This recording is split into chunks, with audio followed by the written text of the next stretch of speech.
Hello dear student. आज हम BA second year paper first प्रतिनिधि राजनीतिक विचारक में मैकियावली के राजनीतिक चिंतन का अध्ययन करने जा रहे हैं। मैकियावली आधुनिक राजनीतिक युग के एक महत्वपूर्ण चिंतक हैं। मैकियावली का जन्म इतिहास में आधुनिक युग की शुरुआत में हुआ। मैकियावली का जन्म इटली के फ्लोरेंस नगर में 1469 में हुआ। ये वो समय था जब आधुनिक युग की शुरुआत हो रही थी और पुनर्जागरण और धर्म सुधार आंदोलन इस समय में चल रहे थे। पुनर्जागरण, जैसा कि आप जानते हैं, पुनर्जागरण का अर्थ है ज्ञान अथवा विद्या का पुनरुत्थान। पुनर्जागरण रेनेसां यानी वो ज्ञान, वो विद्या पुनः उसका प्रकाश में आना जो मध्यकाल में कहीं दब गई थी। यानी ये ज्ञान प्राचीन काल में तो था, लेकिन मध्यकाल में ये ज्ञान एक तरह से सामने नहीं आ पाया। उसका पुनरुत्थान होना ही पुनर्जागरण कहलाता है। यानी इस समय में कला, विज्ञान, साहित्य सब एक नई अंगड़ाई ले रहे थे। वो नया दिशा और दर्शन क्या था कि इस समय में मनुष्य को एक विवेक से संचालित होने वाला विवेकवान व्यक्ति मानकर उसके जीवन पर, उसके जीवन का क्या उद्देश्य है, इन बातों पर ध्यान दिया जाने लगा। अब चिंतन का विषय है वो ईश्वर अथवा पारलौकिक बातें ना होकर ये लोक और मनुष्य है वो चिंतन का केंद्रीय विषय अब बन गए थे। तो इस उथल पुथल के दौर में मैकियावली पैदा हुए थे। तो इस पुनर्जागरण के काल ने नए जो चिंतन का तरीका है उसने मैकियावली के राजनीतिक चिंतन को भी बहुत हद तक प्रभावित किया। इसलिए मैकियावली को पुनर्जागरण का शिशु भी कहा जाता है। मैकियावली फ्लोरेंस में पैदा हुए थे। 1494 में फ्लोरेंस में मेडिची राजतंत्र की समाप्ति हुई और वहाँ पर एक रिपब्लिक यानी गणतंत्र की स्थापना हुई थी। इस गणतंत्र में मैकियावली को एक काउंसिल का मेंबर बनाया गया, यानी वो एक राज्याधिकारी बने और यहाँ राजदूत के रूप में वो फ्रांस के राजा लुई 12वें, जर्मन के सम्राट सीजर बोर्जिया इत्यादि के संपर्क में आए और व्यवहारिक राजनीति कैसी होती है उसका ज्ञान उन्होंने यहाँ पर प्राप्त किया।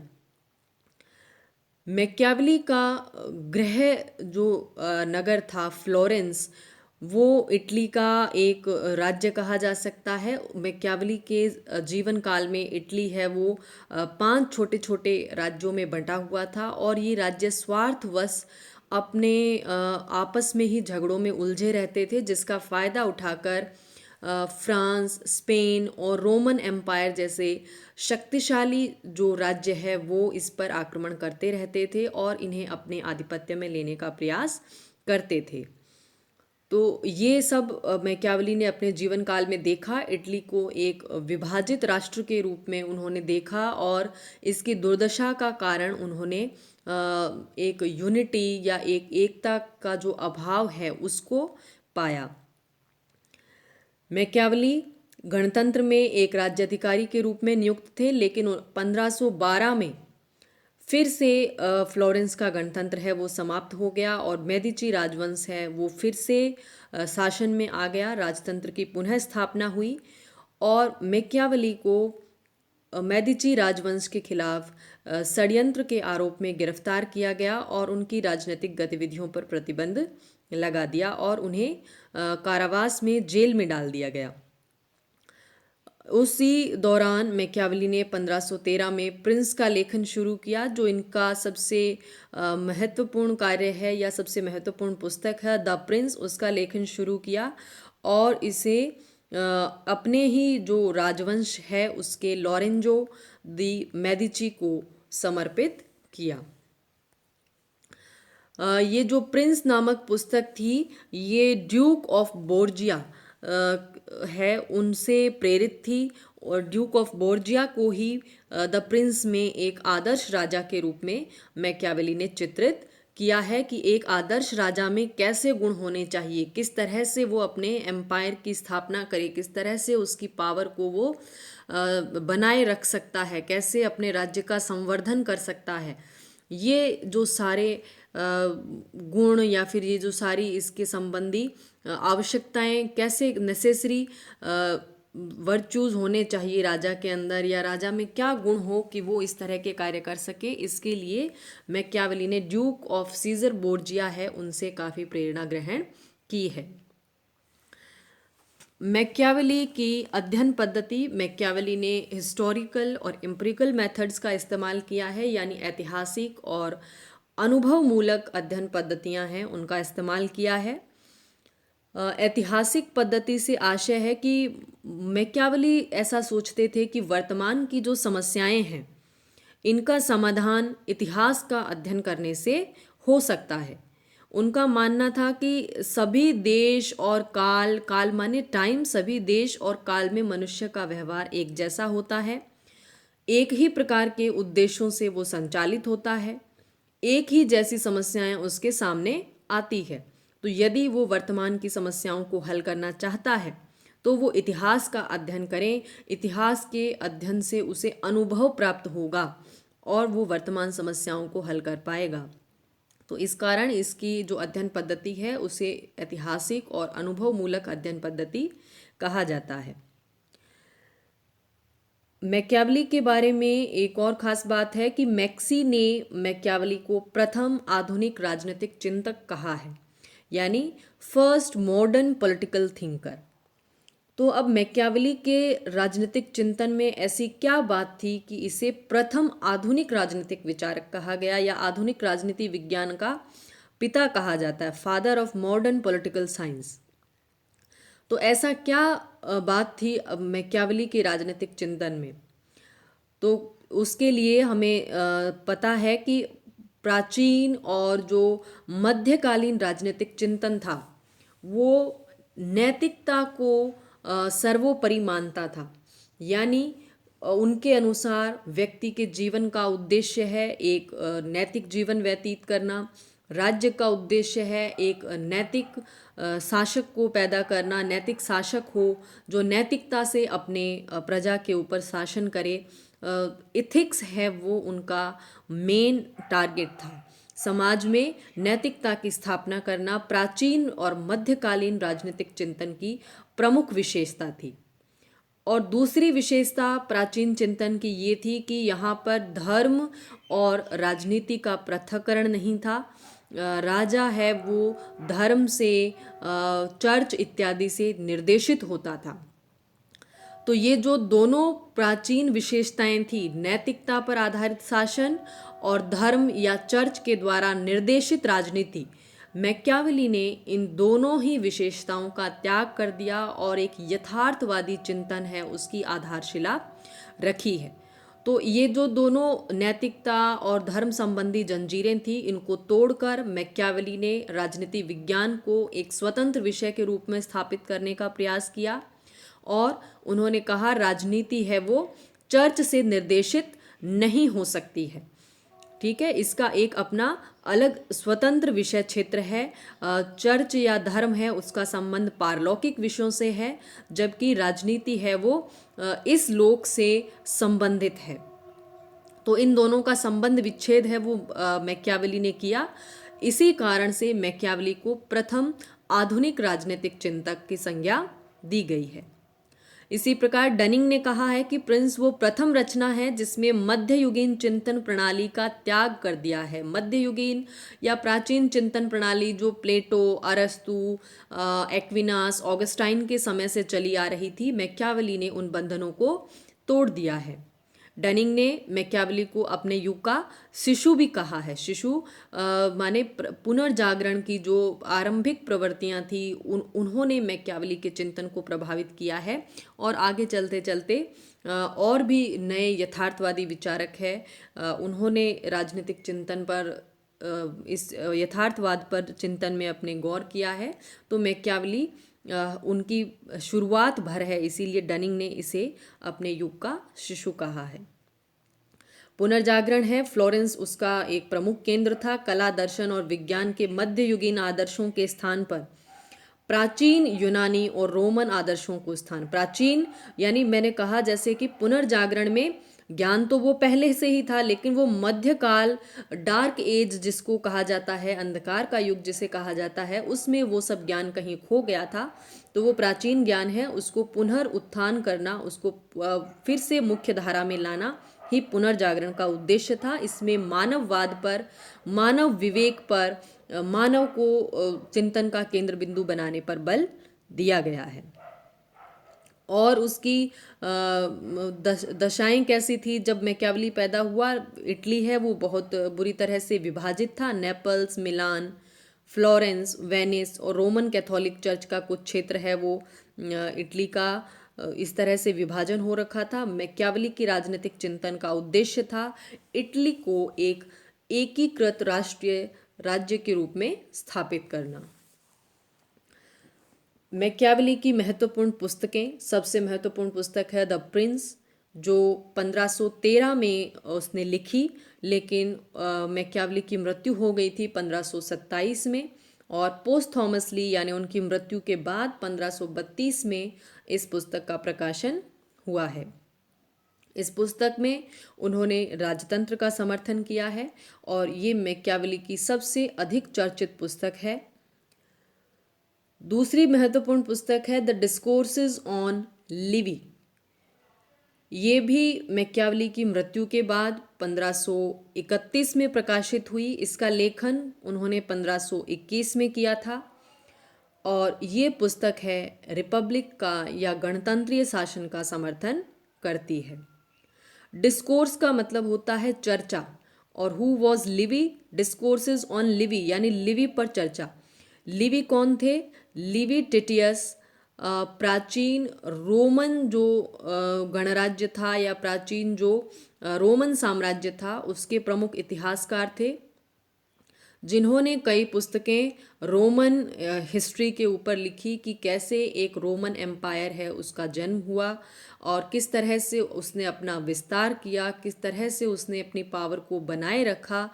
तो वो सारी चीज़ें लिवी ने अपने इतिहास संबंधी पुस्तकों में लिखी है और मैकियावेली ने उन्हीं के ऊपर चर्चा करते हुए ये अपनी पुस्तक डिस्कोर्सेज ऑन लिवी लिखी है। इनकी अगली महत्वपूर्ण पुस्तक थी द आर्ट ऑफ वार, जिसमें वो नागरिकों को युद्ध की कला सिखाने के समर्थन में दिखते हैं। और अंतिम महत्वपूर्ण पुस्तक है the history of Florence. Florence अपने गृह राज्य का इतिहास, जिसमें उन्होंने समाज में अस्थिरता का कारण बताया है कि सामान्य जनता और कुलीन वर्ग में टकराव जब होता है तो समाज है उसमें अस्थिरता पैदा हो जाती है। तो इसमें हम सबसे महत्वपूर्ण पुस्तक है द प्रिंस, उसी पर चर्चा करेंगे। इसका लेखन 1513 में प्रारंभ हुआ, मृत्यु उपरांत 1532 में प्रकाशन। और ये पुस्तक बिल्कुल यथार्थवादी दृष्टिकोण से लिखी गई है। यथार्थवादी दृष्टिकोण क्या होता है? देखिए, प्रत्येक प्रकार का चिंतन है वो दो प्रकार की धाराओं में हम उसको बांट सकते हैं। एक हो सकता है आदर्शवादी चिंतन और दूसरा हो सकता है यथार्थवादी चिंतन।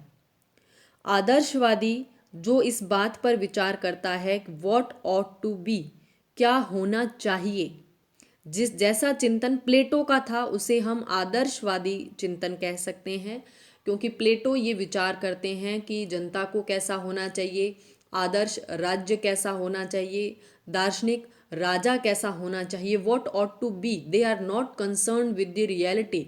वो वास्तविकता से कोई संबंध नहीं रखते हैं, वो एक यूटोपियन स्टेट में जीते हैं, एक कल्पना करते रहते हैं आदर्श राज्य के स्वरूप की। दूसरा प्रकार का चिंतन होता है यथार्थवादी चिंतन, रियलिस्टिक अप्रोच। तो इसमें व्हाट इज के ऊपर ध्यान केंद्रित किया जाता है, क्या है। ठीक है, तो मैकियावेली यथार्थवादी दृष्टिकोण से राजनीतिक चिंतन करते हैं, क्योंकि वो राज्याधिकारी रह चुके थे, राजदूत रह चुके थे। Spain, France, Duke of Caesar Borgia जैसे विभिन्न शक्तिशाली राजवंशों के वो संपर्क में आए थे और उन्होंने उनका वास्तविक जीवन कैसा है, किस प्रकार वो शासन करते हैं, कैसे कैसे तरीके वो अपने राज्य को संरक्षित करने के लिए इस्तेमाल करते हैं, उनको मैकियावली ने बहुत सूक्ष्मता से उन सब चीज़ों का निरीक्षण किया था, उनका अनुभव किया था। तब मैकियावली ने अपने क्या होना चाहिए के स्थान पर वास्तविकता कैसी है, यथार्थ कैसा है, इस पर ही अपने चिंतन को केंद्रित किया और एक यथार्थवादी दृष्टिकोण से उन्होंने प्रिंस का लेखन किया है और राजतांत्रिक शासन पद्धति है उसका उन्होंने समर्थन किया है। राजनीति को मैकियावली ने शक्ति के रूप में परिभाषित किया और ये जो पुस्तक है उनकी प्रिंस, ये वंशानुगत राजा के बजाय नए राजा के लिए है, नए राजा को शासन की कला का परामर्श देने के रूप में ये पुस्तक है वो लिखी गई है। क्योंकि जो परंपरागत राजा होगा उसके पास में ये सब गुण उसके पास पहले से ही होंगे कि किस प्रकार अपने शासन को संचालित किया जाए, लेकिन यदि कोई नया राजा आता है तो उसको इस कला को प्राप्त करना होगा या उसको अनुभव से ये सारे काम है वो सीखने होंगे। तो प्रिंस एक प्रकार की निर्देशिका है जो नए शासक के लिए लिखी गई है। मैकियावली ने कहा है राज्य का हित सर्वोपरि है, राज्य की शक्ति है उसको बढ़ाते रहना चाहिए, उसकी जो सिक्योरिटी है वो भी बनाए रखी जाए, यश और गौरव प्राप्ति ही राज्य का प्रमुख उद्देश्य है। राज्य के बारे में ये जो मैकियावली की सोच है, इससे लगता है कि मैकियावली साध्य और साधन दोनों की जो पवित्रता है उसको ताक पर रख देता है। मैकियावली का ऐसा मानना है कि साध्य ही साधन का औचित्य बताता है, यानी साम दाम दंड भेद बेईमानी हत्या प्रवंचना आडंबर कोई भी तरीका अपनाकर राजा को अपनी सत्ता को बचाए रखना चाहिए और अपनी शक्ति है उसको बढ़ाते रहना चाहिए। ठीक है, वो नैतिकता है उससे बिल्कुल अपने आप को परे कर लेता है, धर्म और नैतिकता से बिल्कुल राजनीति के क्षेत्र को वो आज़ाद कर देता है। मैकियावली का ऐसा मानना है कि यदि साध्य उत्तम हो, यानी यदि हमारा लक्ष्य उत्तम है, उत्तम लक्ष्य क्या होंगे, राज्य है उसका पोषण किया जाए, राज्य की शक्ति है उसको बढ़ाया जाए, राज्य की सुरक्षा की जाए। अब उसके लिए साधन चाहे हम जैसे भी अपनाएं वो सभी साधन मैकियावली के अनुसार उचित होंगे। तो मैकियावली का ये जो इस तरह का यथार्थवादी दृष्टिकोण का और कुछ अनैतिकता मिश्रित जो सिद्धांत है, इसकी वजह से गैटल ने कहा है मैकियावली राज्य के सिद्धांत की बजाय राज्य की सुरक्षा का सिद्धांत प्रतिपादित करते हैं। मैकियावली ने अपनी इसी पुस्तक में मनुष्य के स्वभाव संबंधी कुछ विचार भी दिए हैं। ये अपनी पुस्तक द प्रिंस में मनुष्य को प्रकृति से ही एक निकृष्ट और अनैतिक प्राणी मानते हैं। मैकियावली की धारणा थी कि मनुष्य है वो जन्म से ही बुरा होता है और स्वार्थ भावना और अहंकार ही उसके सारे कार्यों का मूल है, यानी सार्वभौमिक अहंवाद से मनुष्य है वो संचालित होता है। स्वार्थ के कारण वो धन इकट्ठा करना चाहता है, वो डोमिनेंस चाहता है, प्रभुत्व चाहता है, वो महत्वाकांक्षी है, वो ईर्ष्यालु है, उसमें नाम मात्र की अच्छाई नहीं है।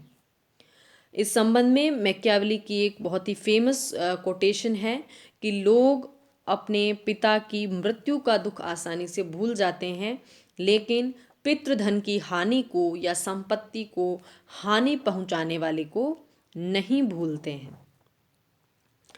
तो इस प्रकार मैकियावली ये मनुष्य को एक ईर्ष्यालु धूर्त सन की कपटी व्यक्ति मानते हैं और ये मानते हैं कि मनुष्य में असीमित आकांक्षाएं होती है और उसके सभी कार्य इन आकांक्षाओं के कारण ही फलीभूत होते हैं या इन इच्छाओं के कारण ही वो कोई भी कार्य करता है। इनके अनुसार प्रेम और भय दो विशिष्ट शक्तियां हैं जिनके द्वारा मनुष्य से कुछ काम करवाया जा सकता है। मनुष्य है वो भय से ही संचालित होता है, प्रेम से नहीं। ठीक है, तो मनुष्य को प्रेम से नहीं चलाया जा सकता, भय से उसको आज्ञाओं का पालन उससे करवाया जा सकता है। प्रेम अस्थाई चीज है जबकि भय है वो स्थायी है। मैकियावली राज्य को शक्ति पर आधारित संस्था मानता है और शासक को ये सलाह देता है कि वो निरंतर शक्ति का अर्जन करे ताकि शासितों में भय बना रहे और वो उसकी आज्ञाओं का पालन करते रहें। तो इस तरह से मैकियावली मानव स्वभाव का एक पक्षीय और एक निराशावादी चित्रण है वो प्रस्तुत करते हैं।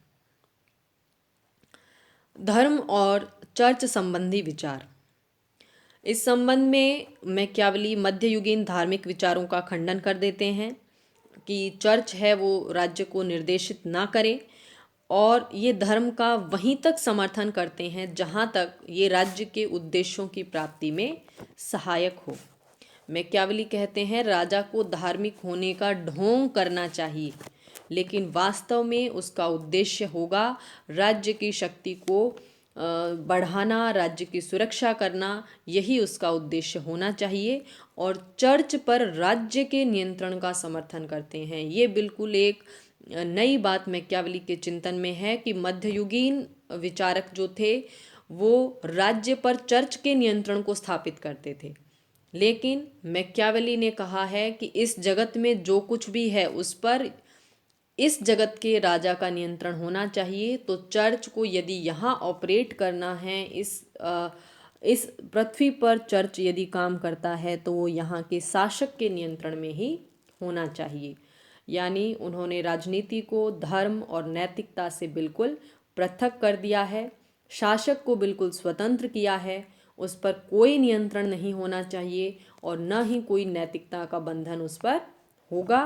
और राजा के लिए उन्होंने लायन एंड फॉक्स थ्योरी, शेर और लोमड़ी का जो सिद्धांत है उसका समर्थन किया है।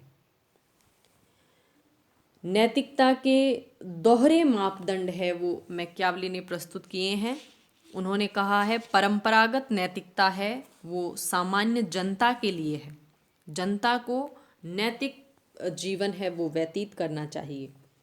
सार्वजनिक नैतिकता है ये राजा के लिए है, ये नैतिकता का वहीं तक पालन करे जहाँ तक सत्ता और शक्ति है वो सुरक्षित रह सके।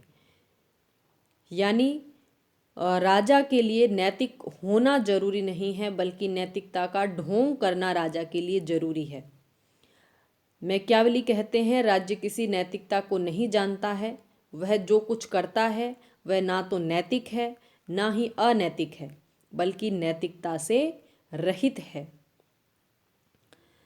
मैकियावली कहते हैं कि शेर चालाक नहीं होता है इसलिए वो जाल में फंस जाता है, और लोमड़ी है वो शक्तिशाली नहीं होती इस कारण भेड़िए का शिकार बन जाती है। तो वही शासक सफल होगा जो शेर के समान बलवान हो और लोमड़ी के समान चालाक हो। तो वो लायन एंड फॉक्स थ्योरी है वो अपने शासक के लिए प्रतिपादित करता है कि राजा है शेर के समान बलवान हो और लोमड़ी के समान उसको चालाक भी होना चाहिए। कुलीन वर्ग या नोबेलिटी जो है उसके संबंध में भी मैकियावली ने विचार दिए हैं। इनका कहना है ये शासन व्यवस्था के लिए घातक होते हैं, राजा को सदैव इनसे सचेत रहना चाहिए। कुलीन वर्ग जो शिक्षा, राजनीतिक हैसियत या आर्थिक तौर पर एक ऊपरी तबका किसी समाज का होता है, या इसे हम एलाइट क्लास भी इसे हम कह सकते हैं। तो ये जो लोग हैं ये जब तक इनके हितों का पूर्ति होती रहती है तब तक ये राज्य के लिए आज्ञाकारी बने रहते हैं, लेकिन जैसे ही इनके हितों पर कुठाराघात होता है ये कभी भी विद्रोह कर सकते हैं। तो मैकियावली का कहना है कि राजा को सदैव इनसे सचेत रहना चाहिए और साधारण जनता है वो इनसे अधिक भरोसेमंद होती है।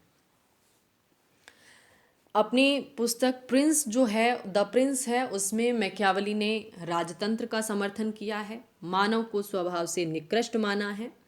लेकिन अपनी दूसरी महत्वपूर्ण पुस्तक डिस्कोर्सेज ऑन लिवी, जिसमें उन्होंने रोमन गणराज्य है उसके इतिहास पर चर्चा की है, उस पुस्तक में उन्होंने गणतंत्र का समर्थन किया है, रिपब्लिक का समर्थन किया है। ये पुस्तक रोमन गणराज्य के आदर्श पर आधारित है और इसमें मैकियावेली ने कहा है कि जनता, आम साधारण जनता है, वो राजा के बजाय समझदार होती है और उसे शासन में भागीदारी अवश्य निभानी चाहिए और जनता के जो निर्णय हैं वो एक तरह से ईश्वर के निर्णय हैं। इसमें इस पुस्तक में मानव स्वभाव संबंधी जो विचार हैं वो भी मैकियावेली के बदल गए हैं। उन्होंने मनुष्य को सद्गुणी और विवेकवान माना है, इसीलिए वो उसे शासन में भागीदारी का अधिकार है वो देना चाहते हैं। मैकियावेली ने विस्तारवादी राज्य का समर्थन किया है। उनके अनुसार शासन व्यवस्था के दो उद्देश्य होते हैं, आधिपत्य कायम करना और दूसरा है उसका विस्तार करना। तो जो भी राज्य विस्तारवादी नीति अपनाता है वो एक स्वस्थ राज्य है। तो ये था मैकियावेली का राजनीतिक चिंतन, जिसमें उन्होंने कुलीन तंत्र, मनुष्य का स्वभाव, गणतंत्र और राजतंत्र पर अपने विचार व्यक्त किए हैं। और कई अन्य विचारकों ने मैकियावेली के बारे में कुछ टिप्पणियां की है जो उल्लेखनीय हैं। कैटलिन ने मैकियावेली को प्रथम राजनीतिक वैज्ञानिक कहा है जिन्होंने राजनीति को वैज्ञानिक स्वरूप प्रदान करने का प्रयास किया है। ऐसा कैटलिन ने क्यों कहा? क्योंकि मैकियावेली ने धर्म और नैतिकता का राजनीति से पृथक्करण कर दिया है, ऐतिहासिक और अनुभव मूलक पद्धति का प्रयोग किया है और एक यथार्थवादी और राष्ट्रवादी दृष्टिकोण है वो अपने चिंतन में अपनाया है। इसी प्रकार एंटोनियो ग्रैमसी भी एक महत्वपूर्ण विचारक हैं, महत्वपूर्ण साम्यवादी विचारक, कम्युनिस्ट थिंकर इनको कहा जा सकता है। इन्होंने द प्रिंस को एक जीवंत रचना बताया और इसी से प्रेरित होकर एक नई पुस्तक the Prince, the new Prince लिखी, जो पूर्ण नहीं हो पाई। एंटोनियो ग्राम्सी ने इस पुस्तक में जिस प्रकार द प्रिंस, जो मैकियावेली की रचना है, ओरिजिनल रचना जो है द प्रिंस, वो नए शासक के लिए निर्देश पुस्तिका है कि उसे किस तरह से शासन संचालन करना चाहिए। उसी प्रकार द न्यू प्रिंस जो है ये आधुनिक युग में किसी राजा के लिए नहीं बल्कि राजनीतिक दल के लिए एक निर्देशिका का काम कर सकती है। धन्यवाद।